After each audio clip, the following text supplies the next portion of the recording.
اعوذ باللہ من الشیطان الرجیم بسم اللہ الرحمن الرحیم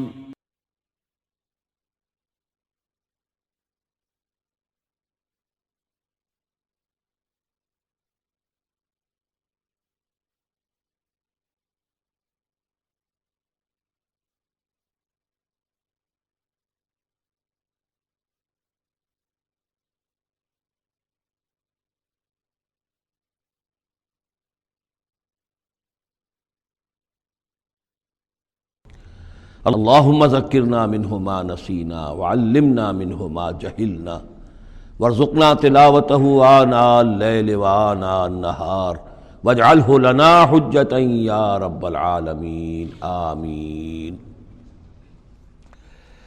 اب ہم اللہ کے نام سے قرآن حکیم میں مکی اور مدنی صورتوں کا جو دوسرا گروپ ہے اس کی مدنی صورتوں کے جوڑے کا مطالعہ شروع کر رہے ہیں۔ مکیات اس دوسرے گروپ میں دو ہیں، سورۃ الانعام، سورۃ الاعراف، جن کا مطالعہ ہم کر چکے، اور میں نے ابتدا ہی میں عرض کیا تھا کہ یہ گروپ اس اعتبار سے متوازن ہے کہ اس میں دو ہی سورتیں مکی ہیں، دو ہی مدنی ہیں۔ انفال اور توبہ یہ دو مدنیات ہیں۔ ان کا جو ربط اور تعلق ہے اس گروپ کی مکی صورتوں کے ساتھ، پہلے تو اس کو سمجھ لیجئے۔ ہم دیکھ چکے ہیں سورہ انعام اور اعراف میں کہ ان میں اتمام حجت ہوا ہے بنو اسماعیل پر یا مشرکین عرب پر۔ اس اتمام حجت کے بعد اللہ کا جو ہمیشہ سے ضابطہ اور قاعدہ رہا ہے، قانون رہا ہے کہ کسی رسول کے بھیجے جانے کے بعد اور اس کی جانب سے اتمام حجت کے کیے جانے کے بعد بھی اگر کوئی قوم کفر پر اڑی رہے بحیثیت مجموعی تو اس پر عذاب الہی آتا ہے، عذاب استیصال۔ اگرچہ یہ عذاب مختلف شکلوں میں آیا، کہیں کسی قوم کو ان کے اپنے ہی علاقوں میں سیلاب بھیج کر اور غرق کر دیا گیا، جیسے حضرت نوح علیہ السلام، کہیں کوئی بہت تیز آندھی بھیجی اور اس کے نتیجے میں جیسے کہ قوم عاد کے اوپر عذاب آیا، کہیں زلزلہ آیا، کہیں آسمان سے پتھراؤ ہوا جیسے کہ عمورہ اور صدوم کی بستیوں پر ہوا، کہیں جیسا کہ آپ کو معلوم ہے کہ آل فرعون کو ان کے محلوں سے اور گھروں سے نکال کر لا کر اور سمندر میں غرق کر دیا۔ تو قریش پر جو عذاب آیا ہے اللہ تعالیٰ کا، وہ اپنی نوعیت میں منفرد ہے، چونکہ حضور خود قرشی تھے، بنی اسماعیل میں سے تھے، اور آپ نے اتمام حجت کر دیا ان پر 13 برس تک، 12 برس تک دعوت دے کر، تو اب گویا کہ وہ عذاب الہی کے مستحق ہو گئے تھے۔ لیکن یہ عذاب الہی جو ہے قریش پر جو آیا ہے وہ بالاقساط آیا ہے۔ اس کی قسط اول ہے کہ جو غزوہ بدر میں ان تک پہنچی، انہیں مکے سے نکالا گیا، جیسے کہ آل فرعون کو ان کے محلات سے نکالا گیا اور لا کر سمندر میں غرق کیا گیا۔ وہ مکہ دارالحرم تھا، وہ تو جگہ تھی حرم، لہذا وہاں سے انہیں نکالا گیا، اور میدان بدر میں پہلی قسط عذاب الہی کی انہیں وصول کرنی پڑی۔ ان کے 70 سردار کھیت رہے اور معجزانہ طریقے پر کھیت رہے، اس میں کوئی شک نہیں کہ جیسے عذاب الہی پہلے قوموں پر آتے تھے اسی طرح کا معاملہ یہ ہوا ہے کہ تقریباً نہتے 313 میں سے صرف 8 افراد کے پاس تلواریں تھیں، اور ادھر سے 1000 پوری طرح کیل کانٹے سے لیس ہو کر آئے تھے۔ تو اللہ کی خصوصی مدد تھی کہ جس سے یہ عذاب آیا ہے اصل میں قریش کے اوپر، اور تقریباً تمام بڑے بڑے نامور سردار جو ہیں وہی میدان میں کھیت رہے، 70 ان کے قیدی ہو گئے۔ ابھی زخمی کتنے ہوئے ہوں گے انہیں بھی آپ ذہن میں رکھیے۔ تو یہ عذاب کی پہلی قسط تھی جو غزوہ بدر میں آئی ہے، اور پھر عذاب کا آخری مرحلہ آیا ہے سن 9 ہجری میں، جب مشرکین عرب کو آخری الٹیمیٹم دے دیا گیا کہ اب بس چند مہینے کی تمہیں مہلت دی جا رہی ہے، اس کے اندر اندر یا ایمان لے آؤ اور یا تمہیں تہہ تیغ کر دیا جائے گا۔ فَإِذَا انسَلَخَ الْأَشْهُرُ الْحُرُمُ فَاقْتُلُوا الْمُشْرِكِينَ حَيْثُ وَجَدتُّمُوهُمْ۔ اب یہ انتہائی اس کے توہین اور تذلیل کے ساتھ چیلنج تھا۔ یہ دوسری بات ہے کہ وہ سب لوگ ایمان لے آئے اور یہ قتل عام کی نوبت نہیں آئی، لیکن یہ کہ یہ آخری قسط تھی، وہ آخری قسط جو ہے سورہ توبہ میں بیان ہوئی ہے، اور عذاب کی پہلی قسط جو ہے وہ سورہ انفال میں ہے۔ ان دونوں صورتوں کو جمع کر دیا گیا تاکہ انعام اور اعراف میں بنو اسماعیل پر یا مشرکین عرب پر اتمام حجت، اور انفال اور توبہ میں ان پر جو عذاب الہی نازل ہوا اس کی تفصیل۔ تو یہ تو ہے معنوی ربط اس گروپ کی مکی اور مدنی صورتوں کے مابین۔ باقی جو یہ سورہ انفال ہے اس کے بارے میں نوٹ کر لیجئے کہ غزوہ بدر کے فوراً بعد متصلاً بعد نازل ہوئی ہے۔ گویا کہ سورہ آل عمران جو ہم پڑھ چکے ہیں اس سے پہلے ہے اس کا نزول، اس کے اکثر و بیشتر حصے سے پہلے نازل ہوئی ہے۔ تو یہ زمانی ترتیب جو ہے اگر یہ ذہن میں نہ رہے تو پھر اس سے کافی خلجان پیدا ہو جاتا ہے۔ اس کا جو پس منظر ہے وہ یہ غزوہ بدر کا معاملہ سمجھنا بہت ضروری ہے۔ دیکھیے یہاں تفصیل کا موقع تو ہے نہیں، میں نے سیرت النبی علیہ صاحب الصلاۃ والسلام سے منہج انقلاب نبوی کے جو مختلف سٹیپس ہیں کہ اس میں کن کن مراحل سے ہو کر آپ نے دین کے غلبے کا جو فرض منصبی آپ کے حوالے کیا گیا تھا اس کی تکمیل فرمائی۔ تو اس میں یوں سمجھیے کہ ایک مرحلہ تھا جو مکے میں طے ہو گیا، اور وہ اصل میں 4 مرحلے تھے: دعوت، تنظیم، تربیت اور صبر محض۔ وہاں ہاتھ اٹھانے کی اجازت نہیں تھی۔ ہم پڑھ آئے ہیں، سورہ نساء میں آ چکا ہے کہ اس وقت حکم تھا کفو ایدیکم، اپنے ہاتھ بندھے رکھو، تمہارے چاہے ٹکڑے اڑا دیے جائیں، تمہیں زندہ جلا دیا جائے، تم کوئی انتقامی کارروائی تو دور کی رہی، مدافعانہ کارروائی بھی نہیں کرو گے۔ No raising of hands even in self defence. یہ 4 مراحل تھے جو چلتے رہے تاں آ کے ایک طرف تو حضور کے پاس جانثاروں کی ایک جماعت تیار ہو گئی جو سرد و گرم چشیدہ تھے، ہر طرح کے حالات میں سے گزر چکے تھے، سختیاں جھیل چکے تھے، قربانیاں دے چکے تھے، ان کے اخلاص مع اللہ میں کسی شک و شبے کی گنجائش نہیں تھی، ان کے دل جو ہیں خالص ہو چکے تھے اللہ کے لیے۔ اور دوسری طرف یہ کہ اللہ تعالیٰ نے ایک دار الہجرت کا انتظام کر دیا، کھڑکی کھول دی مدینہ کی طرف، ہجرت کا اہتمام ہو گیا تاکہ اہل ایمان کو وہاں سے نکال کر اور مدینے میں لے آیا جائے۔ اب یہاں سے اقدام ہو، اسی لیے ہجرت فرض کر دی گئی کہ اب تمام مسلمان یہاں آ جائیں۔ ظاہر بات ہے کہ ہجرت جو ہے وہ فلائٹ نہیں تھی، وہ کوئی فرار نہیں تھا، بھاگ کر جان بچانا نہیں تھا۔ مغربی مورخین تو اسی نام سے اس کو یاد کرتے ہیں۔ وہ تو اصل میں یہ تھا کہ ایک جگہ اگر اس کام کے لیے موضوع نہیں ہے تو کوئی اور بیس، آلٹرنیٹ بیس اگر مل جائے تو وہاں سے اپنا آفینسو جو ہے آخری فیصلہ کن اقدام جو ہے وہاں سے لانچ کیا جائے۔ لہذا مدینہ میں آ کر حضور نے صلی اللہ علیہ وسلم صرف 6 مہینے لیے ہیں انٹرنل کنسالیڈیشن، کہ اب آپ آئے ہیں، نئے آئے ہیں، مہاجرین نئے آئے ہیں، تو ایک تو یہ کہ ان 6 مہینے میں آپ نے مسجد نبوی تعمیر کر لی، مرکز بن گیا، گورنمنٹ ہاؤس بھی ہو گیا یہ، اور پارلیمنٹ ہاؤس بھی ہو گیا، دارالندوہ بھی ہو گیا، دارالعلوم بھی ہو گیا، خانقاہ بھی ہو گئی، عبادت گاہ بھی ہو گئی، مرکز ہو گیا۔ ثانیاً آپ نے انصار اور مہاجرین کے اندر مواخات کرا دی، ایک انصاری ایک مہاجر بھائی بنا دیا۔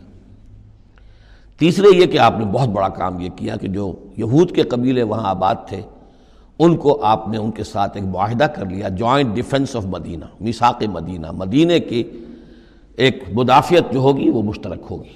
کوئی بھی حملہ آور آئے گا باہر سے تو مل کر مسلمان اور یہودی اس معاملے میں ایک ملت ہوں گے اور دفاع کریں گے مدینہ کا۔ بس 6 مہینے آپ نے اس کام میں لیے، 7ویں مہینے سے پھر آپ نے کچھ چھوٹے چھوٹے دستے بھیجنے شروع کر دیے، چھاپا مار دستے سمجھ لیجئے، کہ جس سے وہ جو کیروان روٹس تھے، قریش کی لائف لائن یہی تھی، ان کا تجارتی سلسلہ تھا، شام کی طرف قافلے جو جاتے تھے وہ بدر سے ہو کر گزرتے تھے، بدر کے قریب سے، اور بدر جو ہے مدینے سے قریب تر تھا، مکے سے فاصلہ زیادہ ہے، اور جو قافلے جاتے تھے یمن کو وہ طائف سے ہو کر گزرتے تھے۔ تو آپ نے ان راستوں کے اوپر چھاپا مار دستے بھیجنے شروع کر دیے۔ جدید اصطلاح میں اس کو یہ کہا جائے گا کہ اکنامک بلاکیڈ آف مکہ۔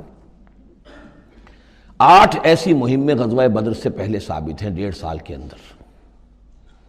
6 مہینے آپ نے وہ لیے، 1.5 سال اور 2 سال کے بعد غزوہ بدر ہو گیا ہے۔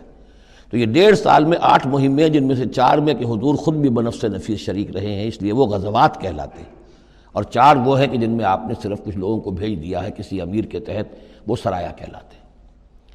تو یہ جو صورتحال ہوئی، اور اس میں یہ بھی ہوا کہ حضور جہاں جاتے تھے خود تو وہاں کے قبائل سے آپ معاہدے کر لیتے تھے۔ اب یا تو وہ جو قبائل جو تھے مقامی، پہلے تو وہ قریش کے حلیف تھے، اب یا تو وہ حضور کے حلیف ہو گئے، مسلمانوں کے حلیف ہو گئے، تو قریش کی طاقت کم ہوئی، مسلمانوں کی بڑھ گئی، یا یہ ہے کہ وہ نیوٹرل ہو گئے کہ ہم نہ قریش کی مدد کریں گے آپ کے خلاف، نہ آپ کی مدد کریں گے قریش کے خلاف، نیوٹرل ہو گئے۔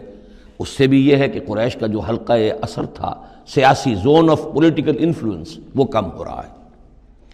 یہ دو چیزیں ایسی ہوئی ہیں، political isolation of Quraish and economic blockade of Mecca, جس کے نتیجے میں مکے والے جو ہیں، پھر یوں سمجھیے کہ تنگ آمد بجنگ آمد، ورنہ مکے والوں کی طرف سے کوئی آغاز ثابت نہیں ہے تاریخ میں کہ حضور کے اور مسلمانوں کے مکے سے جانے کے بعد ان کی طرف سے کوئی ابتدا ہوئی ہو، کوئی انیشیٹو لیا گیا۔ دو واقعات خاص طور پر ایسے ہو گئے کہ ایک چھوٹا سا آپ نے ایک دستہ بھیجا تھا نخلا، اور یہ نخلا جو ہے یہ مکے اور طائف کے مابین ہے، تو سمجھیے کس قدر فاصلے پر، اور وہاں مٹ بھیڑ ہو گئی، جو مسلمان وہاں بھیجے گئے تھے ان کے کفار کے ساتھ۔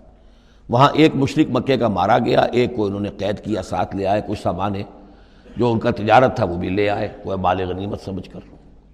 تو حضور اگرچہ ناراض ہوئے کہ میں نے تمہیں لڑنے کا حکم نہیں دیا تھا، میں نے اس لیے بھیجا تھا کہ وہاں رہو اور قریش کی نقل و حرکت سے ہمیں مطلع کرتے رہو، لیکن اب سچویشن پیدا ہو گئی، گویا کہ یہ چاہے ارادہ تھا یا نہیں تھا، ڈی فیکٹو شکل یہی ہوئی کہ اقدام ہو گیا مسلمانوں کی طرف سے، اب آغاز ہو گیا مسلمانوں کی طرف سے۔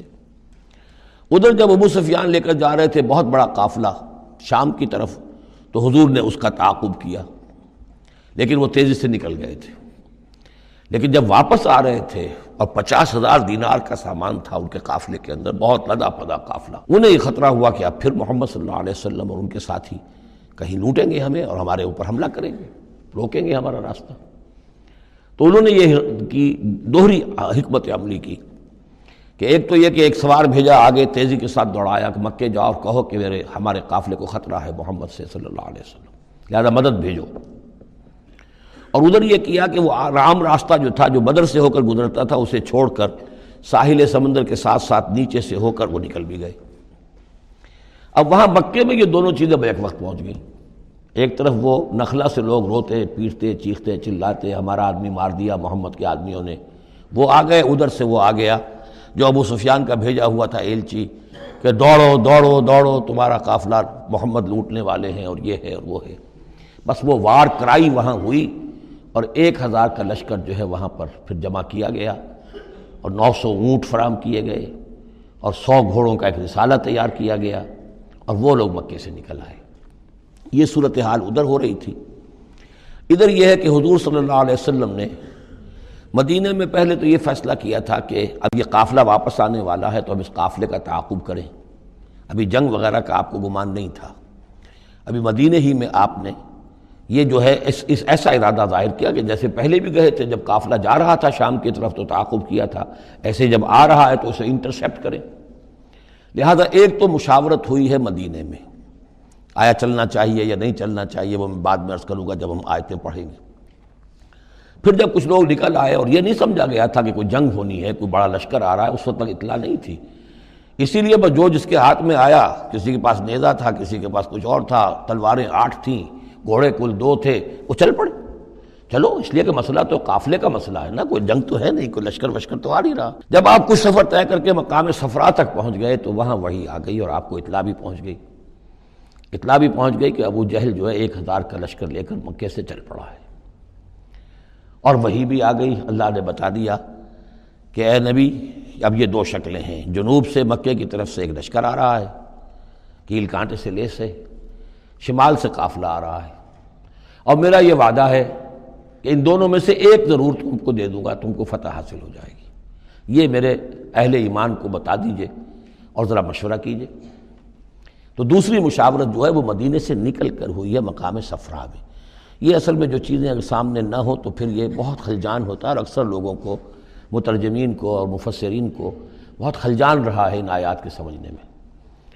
اور اس کے علاوہ جو ایک خلجان رہا ہے وہ یہ رہا ہے کہ ایک دور ہم پر ایسا گزرا ہے انگریز کے حکومت کے زمانے میں، اور خاص طور پر جب نئی نئی مغربی سائنس اور مغربی تہذیب کا ہم پر حملہ ہوا ہے، تو چونکہ مغرب کے لوگوں نے یہ کہا کہ یہ اسلام تو تلوار سے پھیلا ہے، بوئے خون آتی ہے اس قوم کے افسانوں سے، تو ہمارے ہاں کچھ مخلص لوگ تھے، نیک لوگ تھے، جو چاہتے تھے کہ اسلام کو اور حضور صلی اللہ علیہ وسلم کی سیرت کو بچائیں، اس کی دفاع کریں۔ انہوں نے کہا نہیں اسلام تلوار سے نہیں پھیلا، حضور نے تو جو جنگیں کی تھیں وہ صرف مدافعانہ تھیں، ان کے اوپر جنگ ٹھوس دی گئی تھی اور آپ نے کوئی اقدام نہیں کیا۔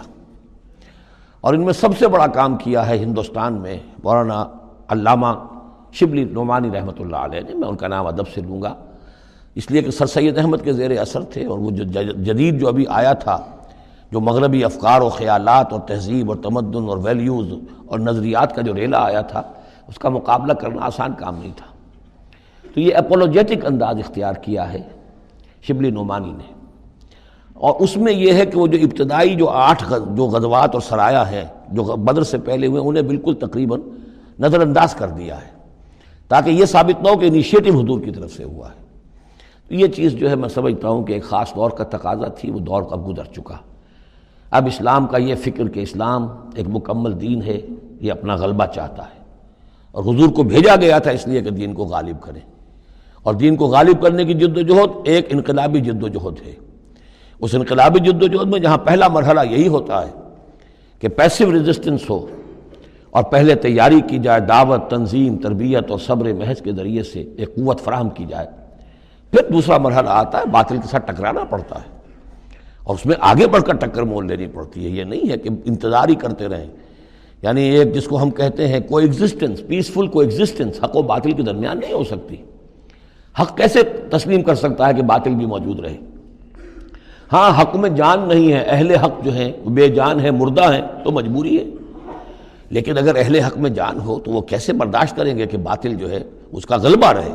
ہاں باطل جو ہے وہ نیچا ہو کر رہے، اگر وہ مغلوبیت کی شکل اختیار کر لے تو ٹھیک ہے، لیکن یہ کہ باطل کا غلبہ ہو اور اہل ایمان میں جان بھی ہو، تو یہ دو چیزیں جو ہیں یہ تو ایک دوسرے سے بالکل متضاد ہیں۔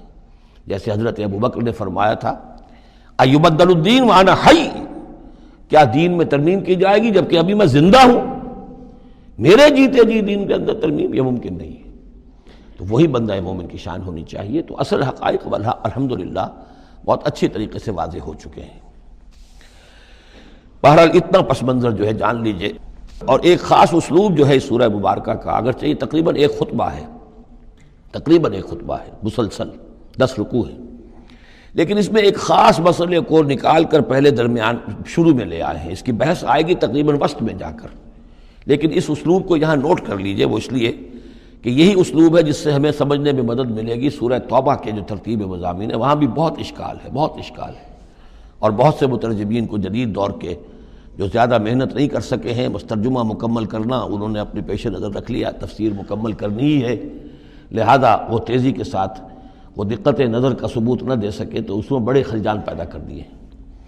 وہ اسلوب کیا ہے کہ اس پوری بحث میں سب سے ایک نمایاں مسئلہ یہ ہو گیا تھا غزوہ بدر کے بعد کہ مال غنیمت پر مسلمانوں میں جھگڑا ہو گیا۔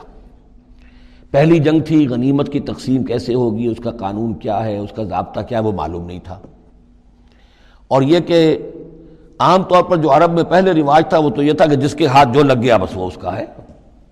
وہ تو لوٹ مار جانتے تھے، کوئی باقاعدہ جنگ جو ہے وہ تو ان کے ہاں اس طریقے سے منظم کوئی تنظیم تو تھی ہی نہیں، تو جو جس کے ہاتھ لگ گیا۔ اب لوگوں نے یہ سمجھا غزوہ بدر میں جس نے جو کچھ مال غنیمت جمع کیا وہ اس کا ہے۔ اب کچھ لوگوں نے کہا صاحب کہ ہم یہاں حضور کے حفاظت کے لیے مامور تھے، یہاں پہرے پر تھے، ہم تو مال جمع نہیں کر سکے، تو کیا مطلب ہے ہمارا کوئی حصہ نہیں ہوگا؟ یا یہ ہے کہ کچھ بزرگوں نے کہا جو وہ اتنی بھاگ دوڑ تو نہیں کر سکتے جتنے نوجوان کر سکتے تھے، بھاگ کر دوڑ کر ادھر سے ادھر جمع کر لینا، لیکن یہ کہ ان کی حیثیت ہوتی ہے، وجاہت ہوتی ہے، تو ایک جھگڑا پیدا ہو گیا کہ یہ کس طریقے سے تقسیم ہو، کس کا کتنا حق ہے۔ تو اس جھگڑے کا ذکر کر کے سورت شروع کی ہے، لیکن اس کے اوپر کوئی بات یہاں نہیں کی، بلکہ کیٹیگوریکل بات کی ہے کہ جڑ کاٹ دی اس کی، لیکن اس پر جو اصل حکم ہے وہ بعد میں آئے گا وسط سورت میں۔ مال غنیمت کے لیے یہاں لفظ آیا انفال، یسألونک عن الانفال، اے نبی یہ آپ سے انفال کے بارے میں پوچھ رہا ہے۔ انفال جمع نفل کی، نفل کہتے ہیں کسی اضافی شے کو، جیسے نماز فرض ہے، یہ سنت مؤکدہ ہے، یہ فلاں ہے، یہ نفل ہے، اضافی ہے، آپ کی مرضی پر ہے، پڑھے نہ پڑھے۔ تو جو کہ جنگ میں اصل شے جو مطلوب ہوتی ہے وہ فتح ہوتی ہے، مال غنیمت تو ایک اضافی شے، بونس ہے جو مل گیا، ورنہ اصل شے جو ہے وہ مال غنیمت جو ہے پیش نظر جنگ میں نہیں ہوتی۔ لوٹ مار میں اصل شے جو ہے وہ لوٹ مار کا مال ہوتا ہے، لیکن جب جنگ ہوتی ہے تو جنگ میں تو اصل چیز جو مقصود ہے وہ فتح ہے۔ تو اس حوالے سے مال غنیمت کو انفال کے لفظ سے تعبیر کیا گیا، یسألونک عن الانفال، اے نبی یہ آپ سے پوچھ رہے ہیں مال غنیمت کے بارے میں، قل الانفال للہ والرسول۔ پہلے تو جڑ کاٹ دی مسئلے، کہہ دیں کہ یہ انفال کل کے کل اللہ اور اس کے رسول کے ہیں، تم میں سے کسی کا کوئی حق ہے ہی نہیں، لاؤ سب جمع کر دو۔ یہ فتح جو ہے تمہارے ہاتھوں نہیں آئی ہے، یہ اللہ کی خصوصی مدد سے آئی ہے، لہذا کسی کا کوئی حق نہیں۔ زیرو لیول پر لا کر پھر ان کو سنبھالنا آسان تھا کہ جب معلوم ہو کہ سب کچھ ہاتھ سے دے کر، تو پھر تو ظاہر بات ہے کہ آدمی جو ہے جب ساری جاتی دیکھیے تو آدھی دیجے بانٹ والی بات ہے، پھر وہ کم کے اوپر بھی راضی ہو گئے۔ لیکن پہلا مسئلہ یہی تھا، قل الانفال للہ والرسول واتقوا اللہ، اللہ کا تقوی اختیار کرو، واصلحوا ذات بینکم، اور اپنے آپس کے معاملات کو درست کرو، واطیعوا اللہ ورسولہ، اور اللہ اس کے رسول کی اطاعت کرو، ان کنتم مؤمنین، اگر تم مومن ہو۔ گویا کہ جڑ ہی کاٹ دی، کسی کا کوئی حق اس میں ہے ہی نہیں، یہ سب اللہ اور اس کے رسول کے لیے، یعنی اسلامی ریاست کے لیے۔ اب یہاں جو آگے آیات آ رہی ہیں بڑی اہم ہے۔ بندہ مومن کی شخصیت کا جو حیولہ ہے اور بندہ مومن کی جو تعریف ہے، جامع ترین اور مختصر ترین الفاظ میں یہ آئی ہے سورہ حجرات میں۔ اس کے دو حصے ہیں، ایک تو ہے بندہ مسلم، مسلمان کے لیے تو 5 چیزیں ہیں، کلمہ شہادت، نماز، روزہ، حج، زکوٰۃ۔ لیکن حقیقی مومن کے لیے اس میں 2 اضافی چیزیں شامل کرنی پڑیں گی۔ وہ کیا ہیں؟ دلی یقین اور عملی جہاد۔ بندہ مومن کی شخصیت کے اندر یہ 2 رخ اور ہونے چاہیے۔ جو صرف مسلمان ہے، کلمہ شہادت، نماز، روزہ، حج، زکوٰۃ، بنی الاسلام علی 5، شہادت اللہ الہ الا اللہ وان محمد رسول اللہ واقام الصلاۃ وایتاء الزکوٰۃ وصوم رمضان وحج البیت۔ لیکن مومن، انما المؤمنون الذین آمنوا باللہ ورسولہ ثم لم یرتابوا، یقین والا ایمان، دل میں ایمان، وجاہدوا باموالہم وانفسہم فی سبیل اللہ، اور جہاد کریں اپنی جان اور مال کے ساتھ اللہ کی راہ میں۔ اب یہاں یوں سمجھیے کہ سورہ حجرات کی اس آیت نمبر 15 میں جو ڈیفینیشن آئی ہے، جیسے پرکار ہوتی ہے، پرکار کو کھول دیا۔ ایک حصے کی کیفیات کو یہاں اس سورہ انفال کے شروع میں لے آئے ہیں، اور دوسری جہاد والی کیفیات کو سورہ انفال کے آخر میں لے آئے ہیں۔ تو یہ پرکار یہاں کھلی ہوئی ہے اس ڈیفینیشن کی۔ تو ایک حصہ ڈیفینیشن کا یہاں آ رہا ہے، انما المؤمنون الذین اذا ذکر اللہ وجلت قلوبہم۔ اہل ایمان، حقیقی مومن تو وہ ہیں کہ جب اللہ کا ذکر کیا جاتا ہے تو ان کے دل لرز جاتے ہیں۔ وَإِذَا تُلِيَتْ عَلَيْهِمْ آیاتُهُ، اور جب انہیں اس کی آیات پڑھ کر سنائی جاتی ہیں، زادتہم ایمانا، ان کے ایمان میں بڑھوتری ہوتی ہے، اضافہ ہوتا ہے۔ وَعَلَىٰ رَبِّهِمْ يَتَوَكَّلُونَ، اور وہ اپنے رب پر توکل کرتے ہیں۔ الَّذِينَ يُقِيمُونَ الصَّلَاةَ، جو نماز کو قائم رکھتے ہیں۔ وَمِمَّا رَزَقْنَاهُمْ يُنْفِقُونَ، اور جو کچھ ہم نے انہیں دیا ہے اس میں سے اللہ کے لیے، اللہ کے دین کے لیے خرچ کرتے ہیں۔ انفاق فی سبیل اللہ مراد ہے۔ اولئک ھم المؤمنون حقا، یہ وہ لوگ ہیں جو سچے مومن ہیں، حقیقی مومن ہیں۔ لیکن نوٹ کر لیجئے یہ بھی ابھی آدھی ڈیفینیشن آئی ہے، اس سورہ مبارکہ کے آخر میں آئے گی، اور وہاں جا کے پھر یہی الفاظ آئیں گے۔